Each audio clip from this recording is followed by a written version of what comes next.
Bem-vindos ao programa Voz do Claustro, do canal do Mosteiro de São Bento do Rio de Janeiro.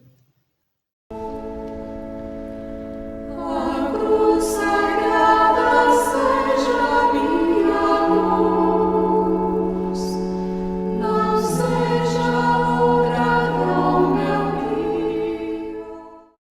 Olá, nós falávamos no encontro passado sobre a essência do governo, né? Do que é exatamente a legitimidade do governo, no sentido de que um governo, segundo a doutrina social da Igreja, só deve existir, só pode existir a serviço, para serviço, enfim, né, da dignidade, da liberdade individual, inclusive, da população de um país. E hoje vamos tentar olhar a questão por um outro lado, né? O que nós, como indivíduos, como, enfim, né, cidadãos, podemos fazer quando o nosso governo não respeita essa situação ou essa prerrogativa? Em outras palavras, se a gente tem um governo ditador, ou se a gente tem um governo que, inclusive, pode ser democrático em certos aspectos, mas em outros é ditatorial, ou apoia questões ditatoriais, ou apoia, por exemplo, a injustiça, ou apoia o racismo, ou apoia, enfim, né, questões que são justamente prerrogativas da dignidade humana. Se um governo é contra essa liberdade e essa dignidade, o que nós como cidadãos podemos fazer? O que nós como cidadãos devemos fazer? Isso é uma pergunta muito atual, né? Que a gente vive isso constantemente nos nossos países, e obviamente a história contemporânea é cheia de exemplos de pessoas que fizeram parte de assim chamadas, né, resistências contra os seus governos, optaram não por fugir, porque isso às vezes é necessário, ou se faz, enfim, necessário, mas sim por ficar naqueles países, mesmo a custo às vezes de prisão, enfim, né, muitos deles de morte, inclusive, e fazer, de certa forma, uma resistência àquela situação ditatorial do seu governo. O que a Igreja diz sobre isso? O que a doutrina social da Igreja, o que a teologia cristã diz sobre isso, né? Há muitos erros aqui, muitas pessoas, de novo, né, acabam se polarizando. Muitas pessoas dizem que o cristianismo prega é que você seja sempre um revolucionário. Isso é toda a teologia da libertação, né, e outras teologias desse tipo. De certa forma, obedecer, por exemplo, às leis, ou inclusive, né, fazer parte de um sistema governamental estável, seria uma coisa quase assim anticristã, né? O cristão tem que ser um revolucionário, ele tem que estar sempre na oposição.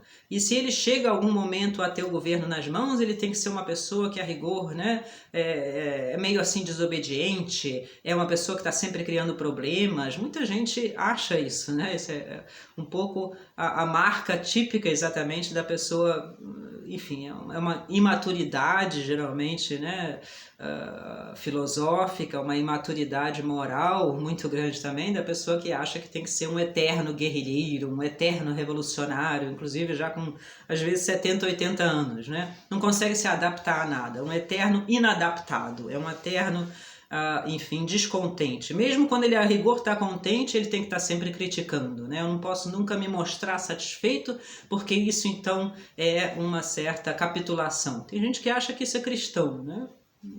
Aonde que vai tirar isso na teologia cristã é difícil, enfim, né, a gente achar. Inclusive acham que Jesus Cristo era um pouco assim também, né, o eterno insatisfeito, o eterno revolucionário. É só ler o Evangelho com mais cuidado, por exemplo, que a gente vê que o maior louvor que Jesus faz àqueles, enfim, né, a uma pessoa que o buscou pedindo um milagre, é justamente ao centurião romano, né? Ele diz: olha, em Israel eu não achei tanta fé como a fé desse romano, e não é um romano qualquer, é um centurião, é um militar romano. Seria, se Jesus fosse esse guerrilheiro, enfim, revolucionário, ele jamais curaria o servo do centurião, né? Mesmo que o centurião fosse gente boa, ele obviamente se poria contra o centurião, e muito menos louvaria o centurião. E Jesus não tem absolutamente essas coisas ideológicas, né? Obviamente que não, sendo ele Deus mesmo. Está muito acima disso tudo. Para ele não importa se o sujeito é romano, não é romano, centurião ou não centurião. O que importa é, obviamente, né, como ele diz, a veracidade e a humildade da sua fé. É esse o plano de Jesus, e não o plano mesquinho, pequeno, reduzido, imaturo, né, enfim, revoluçõezinhas que a gente, de certa forma, faz na vida, geralmente por insatisfação própria, geralmente por problemas que a gente tem lá dentro da gente mesmo, às vezes até, né, na infância ou coisas assim. O outro lado desse extremo são aqueles cristãos, ao contrário, né, que a gente chama de reacionários, vamos dizer assim, que acham que não, que ser cristão quer dizer automaticamente obedecer à autoridade. Não importa o que a autoridade diz, eu tenho que obedecer, né? Essa ideia de um cristianismo rígido. A autoridade está lá e eu tenho que obedecer à autoridade, né? Qualquer tentativa de revolução é sempre um pecado, é sempre de alguma forma, né? Uma desobediência, é sempre uma falta de cumprimento da vontade de Deus e coisas desse tipo. A gente conhece também esses grupos, geralmente grupos religiosos, inclusive até, né, de outras religiões, muçulmanos, etc. A palavra muçulmano quer dizer inclusive isso, né? Muçulmano quer dizer aquele que se submete, aquele que se obedece, que obedece inclusive a força política. Isso é toda a ideologia muçulmana terrorista, né? Você tem que obedecer, porque obedecendo à força política, obedecendo ao líder político, você está obedecendo a Deus. Não precisa dizer também que isso é profundamente anticristão. De novo, no Evangelho, a gente vê a figura de Jesus Cristo não como um revolucionáriozinho, né? Do tipo marxista, mas obviamente também não como um reacionário que diz então que eu vou obedecer a tudo, né? Jesus não tem absolutamente nenhum medo nem dos revolucionários, nem dos fariseus que vêm dizer a ele como é que ele deve ser e o que é a religião, enfim, segundo eles, né? Prega. Jesus sabe exatamente, obviamente, o que é a verdade, é esse o caminho, né, que ele segue, e portanto, obviamente, é de certa forma odiado por ambos os lados, né? O cristão tem que seguir esse caminho, o caminho da verdade, o caminho da liberdade, o caminho da maturidade, o caminho de Deus, que não é o caminho do mundo, não é isso? O cristão não pode se deixar cair nessas, enfim, ideologias e polarizações do mundo. O caminho é um caminho mais alto, que dá, né, ou que ruma para o céu, para Deus, para o que é verdadeiro, para o que é bom. Depende da circunstância, portanto, ele pode estar às vezes mais de um lado ou às vezes mais de outro. Um cristão pode ser, em certos momentos, um não revolucionário? Claro, às vezes a revolução não é uma coisa boa. Nem sempre é bom ser revolucionário. Nem sempre, né, é cristão você fazer parte de um grupo que, por exemplo, violentamente, inclusive com mortes e etc., né, se opõe a um determinado estado de coisas. Às vezes vale mais obedecer, ou pelo menos se ausentar da situação, ou pelo menos aguentar a situação enquanto, né, se pode aguentar. Isso depende das circunstâncias. Quem é que diz isso?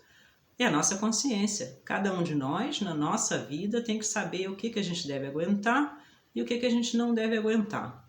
Até quando a gente pode ir, ainda de uma forma cristã, até quando, né, a partir de quando a gente tem que dizer, não, aqui eu não faço mais parte.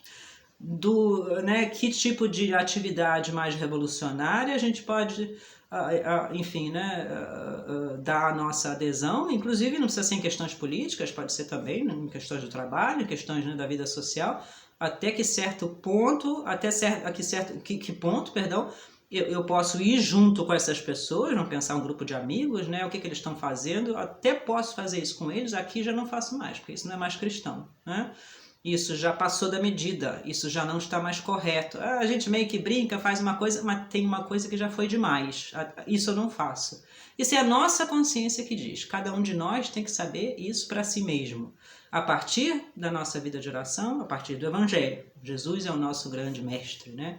Mas e em política? O que um cristão pode fazer, né? O que a doutrina social da igreja nos orienta no caso da gente viver sob uma ditadura?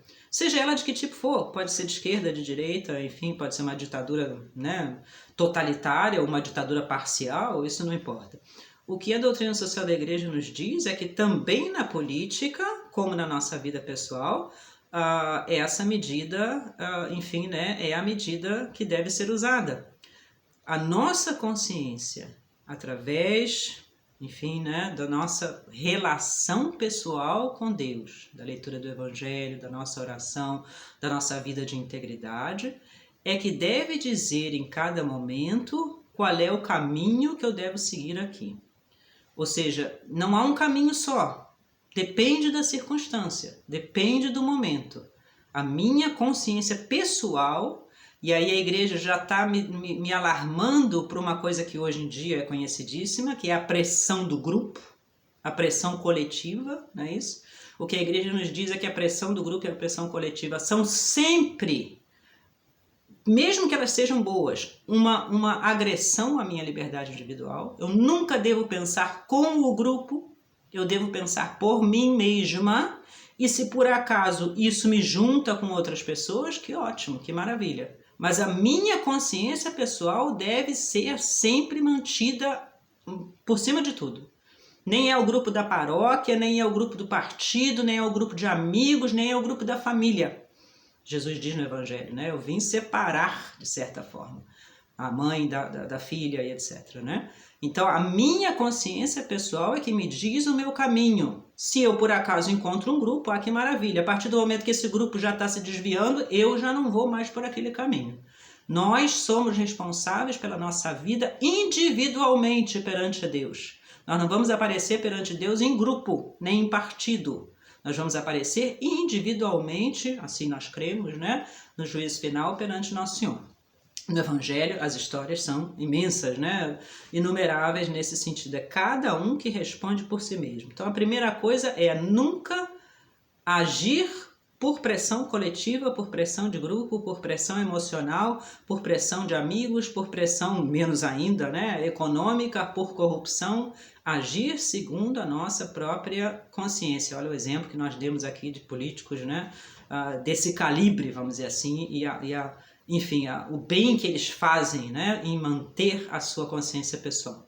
Por outro lado, o que a igreja nos diz é essa consciência pessoal, obviamente, automaticamente, justamente porque, né, está ligada a Deus, nos impede de fazer certas ações. A agressividade gratuita, a violência, não é isso? A mentira, por exemplo, né, o engano, a tortura, são coisas que são incompatíveis com a ação cristã. Mas isso não é justificável. Nem o sofrimento maior, nem a morte, daí o mártir, né? Nem o perigo de morte justifica que nós mesmos usemos dessas armas que são em si mesmas ímpias. Eu não posso matar o outro.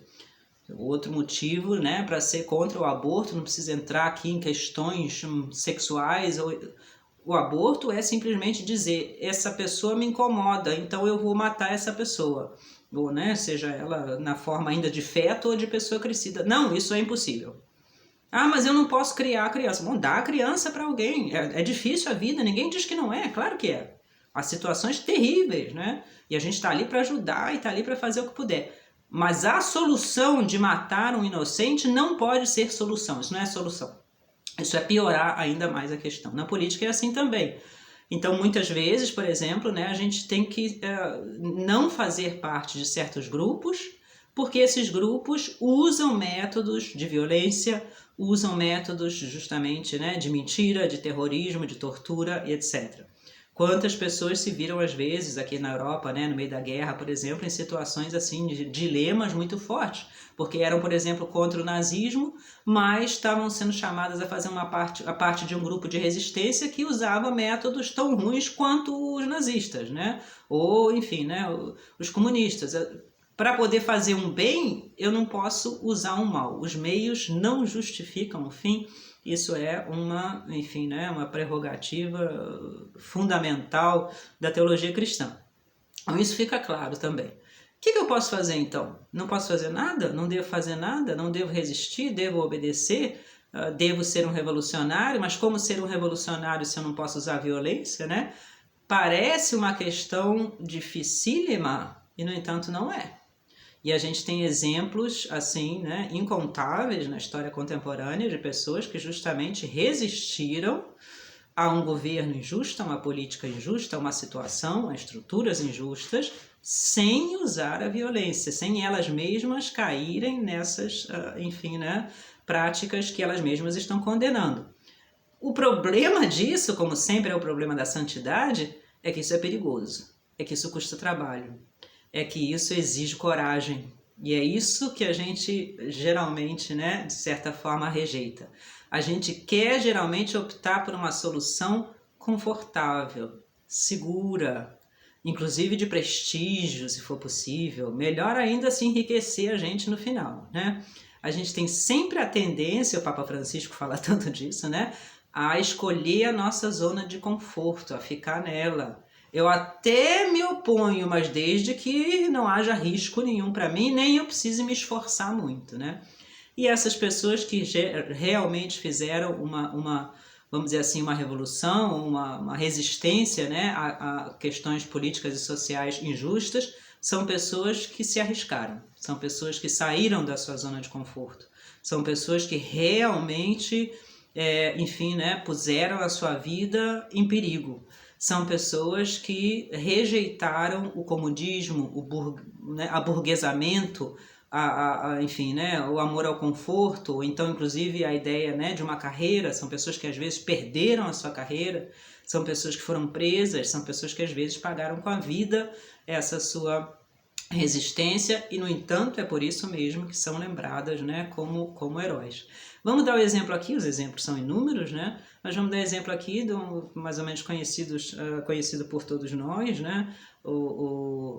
Enfim, político porque ela estava metido na vida política, mas nunca teve um cargo político importante, né? Americano, chamado nos Estados Unidos, né, o Dr. Martin Luther King. Ele de fato era um doutor universitário. Inclusive ganhou o Prêmio Nobel da Paz ainda muito jovem, mas também, né, era uma pessoa de vida acadêmica importante.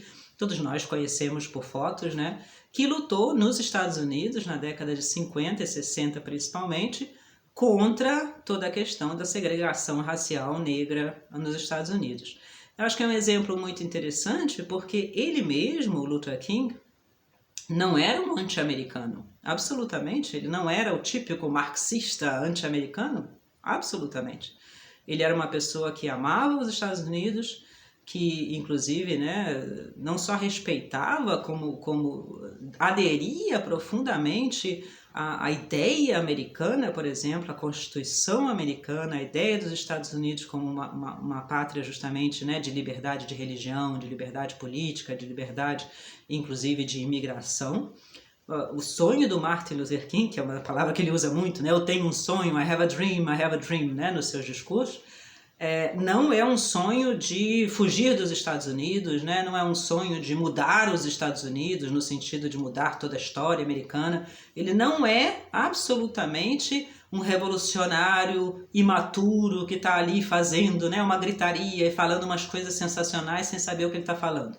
De novo, ele é um doutor universitário, ele é inclusive um pastor protestante ordenado, enfim, não é para nós católicos um sacramento, mas estudou para isso, né? Não é uma pessoa que está brincando, absolutamente. Não é um exemplo de vida de santidade pessoal, familiar, por exemplo, parece que não era fiel à sua esposa, mas era uma pessoa de vida honesta, de vida íntegra.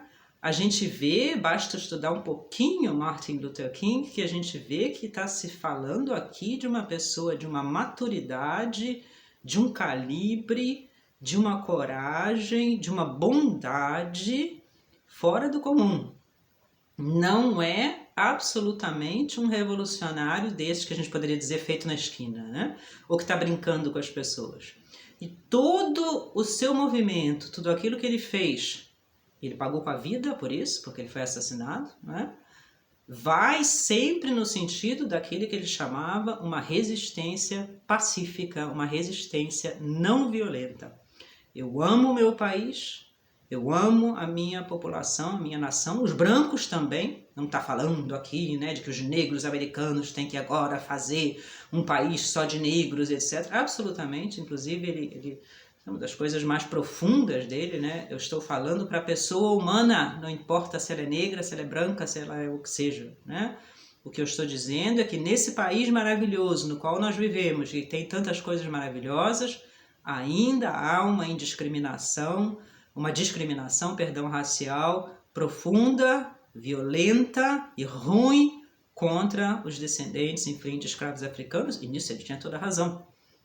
Mesmo na época dele, isso é uma coisa, né, que se vê publicamente. Os negros não podem tomar os mesmos lugares que os brancos, os negros não podem nem andar no mesmo ônibus que os brancos, os negros não acedem às mesmas escolas que os brancos, os negros não têm as mesmas chances que os brancos. Basta estudar toda a história, né, do racismo, enfim, americano, né, o que os negros sofreram por causa de toda aquela mentalidade racista do sul ali, né, sudeste dos Estados Unidos. É uma coisa, enfim, terrível, né? Às vezes, inclusive, revolta o estômago da gente, né? Toda pessoa de bem nos Estados Unidos, seja ela negra, branca ou o que seja, olha o Lincoln, que a gente citava aqui nos primeiros nossos encontros, é contra, né, esse racismo americano que vem lá do tempo dos escravos, das grandes fazendas de algodão, enfim, né? Os negros, por exemplo, até a década de 60 nos Estados Unidos, 70, ganhavam a metade do salário de um branco fazendo o mesmo trabalho. Isso é uma discriminação, assim, absurda, violenta, agressivíssima, né? E o que o Martin Luther King justamente quer é, de forma pacífica, mas firme, clara, sem medo, pública, falar contra isso e reverter a situação. E para isso ele usa os métodos da pregação, dos discursos, dos encontros, dos protestos públicos sem bagunça e sem destruição e sem violência e sem, né, falação sensacionalista, por isso que os seus discursos são tão famosos, daí ter ganhado o Prêmio Nobel da Paz. O que ele fala, ele está pensando no que ele fala, né? Ele sabe o que ele está falando, ele é uma pessoa madura, ele é, inclusive, um doutor universitário. E ele vai, então, seguindo nesse caminho, com uma coragem, daí, de novo, né? A coragem, pessoal, está arriscando a sua vida, né? Seguir nesse caminho sem se deixar intimidar pelos brancos, sem se deixar, enfim, amedrontar pelas ameaças de violência, né? De lado a lado, porque tinha negros que também não gostavam dele, né? Sem, enfim, se desviar daquilo que ele acha, que ele crê ser a verdade, e tem um fundo aí cristão profundíssimo, porque ele é um cristão convicto, né? Um evangélico, um protestante convicto. Ele vai nesse caminho, seguindo a lei, ele fala em nome da lei americana, exatamente porque nós somos um país que diz na Constituição que todos somos iguais perante Deus, é que eu venho trazer esse argumento. Não estou inventando uma coisa, não estou sendo, né, um revolucionário contra coisas que são boas, não, eu estou justamente usando a própria lei do meu país para argumentar que há aqui uma coisa errada. Muitas coisas boas, mas essa coisa muito errada que a gente precisa remover e precisa transformar.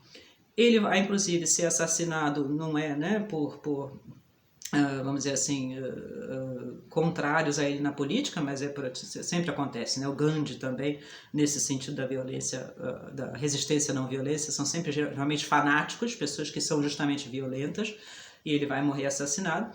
E, no entanto, ele sabe do perigo disso perfeitamente, e no entanto, o que ele fez já não teve mais como parar, né?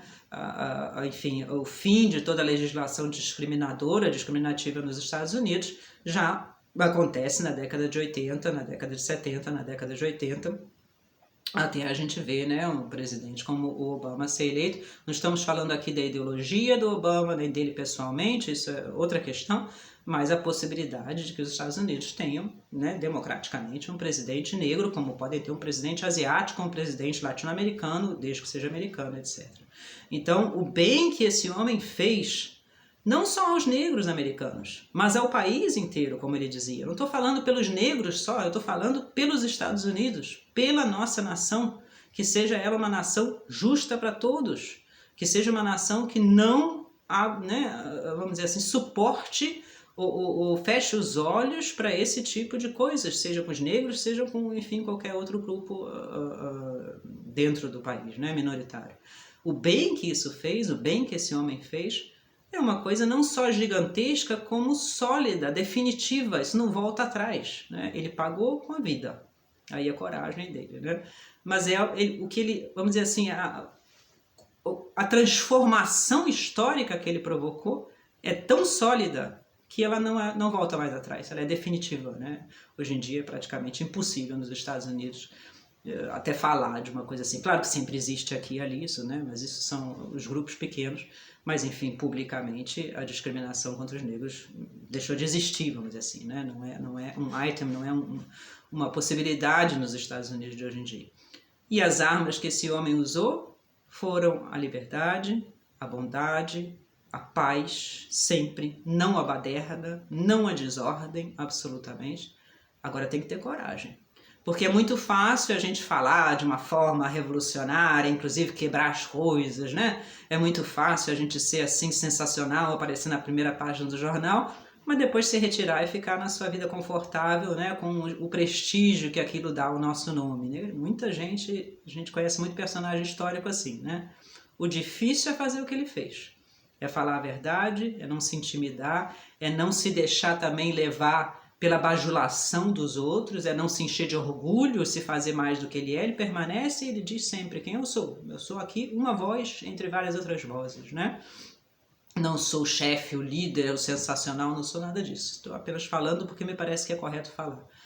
E no fim pagou com a vida. No entanto, é essa pessoa que mudou a história, né? E os outros revolucionários que aparecem no jornal uma dúzia de dias, geralmente não mudam nada, ficam tudo na mesma, ainda pioram a situação e eles mesmos às vezes fogem para outro lugar, né? Uma pessoa dessa muda realmente a história, quer dizer, o efeito de uma vida assim, levada a sério, o efeito de uma pessoa que em paz, com bondade, com perdão, com reconciliação, prega aquilo que ele está convencido no seu coração que é a verdade. O efeito é enorme na história, né? O que os Estados Unidos deve ao Luther King, né? Não só os negros americanos, como ele dizia, o que o país, o que a sociedade americana deve a esse homem, entre outros também, é uma coisa que não pode se apagar, né?